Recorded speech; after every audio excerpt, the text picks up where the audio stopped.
Make in India कार्यक्रमावेळी लागलेल्या आगी प्रकरणी वीज क्राफ्ट इव्हेंट मॅनेजमेंट कंपनीची चूक असल्याचं प्रथमदर्शनी समोर आलंय। आज सकाळी मुंबई महापालिकेचे आयुक्त अजय मेहता यांनी घटनास्थळाची पाहणी केली।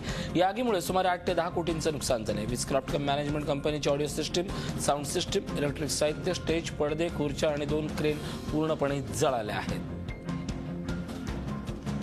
इव्हेंट कंपनीची साऊंड सिस्टीम ही जळून खाक झालेली आहे। महापालिका आयुक्त अजय मेहता यांनी सकाळीच या सगळ्या गोष्टीचा आढावा घेतला।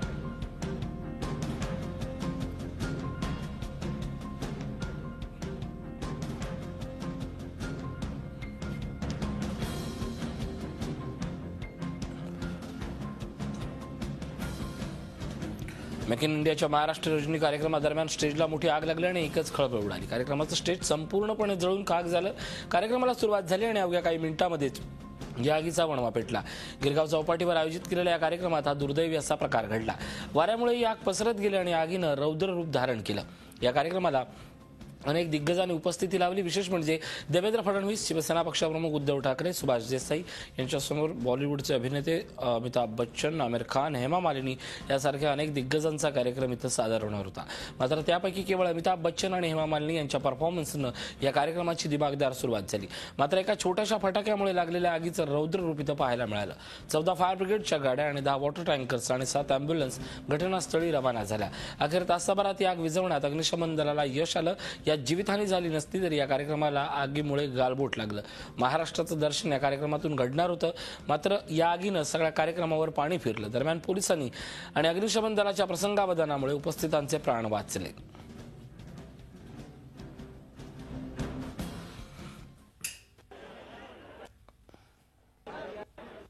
अत्यंत दुर्दैवी घटना या ठिकाणी झाली। अतिशय महत्त्वाचा अशा प्रकारचा हा सांस्कृतिक कार्यक्रम या ठिकाणी सुरू असताना अचानक स्टेजला आग लागली आणि त्यामुळे तातडीनं या ठिकाणी आम्ही इव्हॅक्युएशनची प्रोसेस सुरू केली। सुदैवाने कोणालाही या ठिकाणी कुठलीही दुखापत झालेली नाही। सगळे कलावंत आणि नागरिक हे अतिशय सुरक्षितपणे बाहेर काढण्यात आलेले आहेत। 4 दिवसापूर्वी याचा पूर्ण फायर ऑडिट करण्यात आला होता। एक याचा डिझास्टर मॅनेजमेंट प्लॅन देखील तयार करण्यात आला होता। त्यामुळे सगळ्यांना पटकन डिस्पर्स करता आलं आणि ट्रॅफिकचा देखील कुठेही प्रॉब्लेम न होता सगळे लोक सेफली या ठिकाणून बाहेर पडलेले आहेत। मात्र ही जी घटना घडलेली आहे ही अत्यंत दुर्दैवी आहे आणि त्यामुळे या घटनेच्या करता काय कारण आहेत, त्यात कुठे लॅप्सेस आहेत का, सगळे एसओपीज फॉलो झाले आहेत की नाही, या सगळ्या गोष्टींची इन्क्वायरी ही करायचा आम्ही निर्णय घेतलेला आहे। त्याची चौकशी या सगळ्या संदर्भात आपण थेट माहिती जाणून घेऊयात। आमचे प्रतिनिधी कृष्णात पाटील आपल्यासोबत आहेत। कृष्णात, काल आग लागली, सेटला आग लागली, प्रचंड फार मोठ्या प्रमाणात नुकसान झालंय। आज कदाचित चौकशी आयोग नेमला जाईल। या क्षणाची परिस्थिती काय आहे? या क्षणाला या ठिकाणी गिरगाव चौपाटीवर जे काल संपूर्ण आगीत जळून जे स्टेज खाक झालं होतं ते संपूर्ण काढलेलं आहे। हा जो परिसर आहे तो पूर्णतः रिकामा करण्यात आलेला आहे। ज्या ठिकाणी मुख्य स्टेज या ठिकाणी होतं ते संपूर्ण जागा तुम्हाला ब्लॅक स्पॉटमध्ये काळी झालेली दिसून येतील।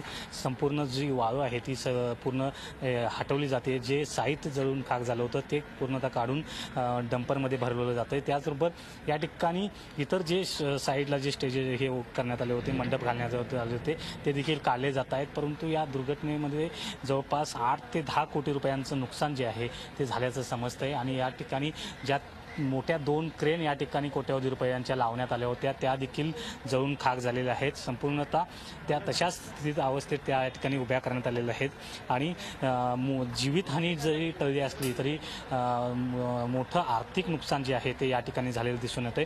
हे वीज क्राफ्ट जी कंपनी आहे त्याला या इव्हेंट मॅनेजमेंट कंपनी आहे जिला या संपूर्ण इव्हेंटचं मॅनेजमेंट करण्यासाठी दिलं होतं।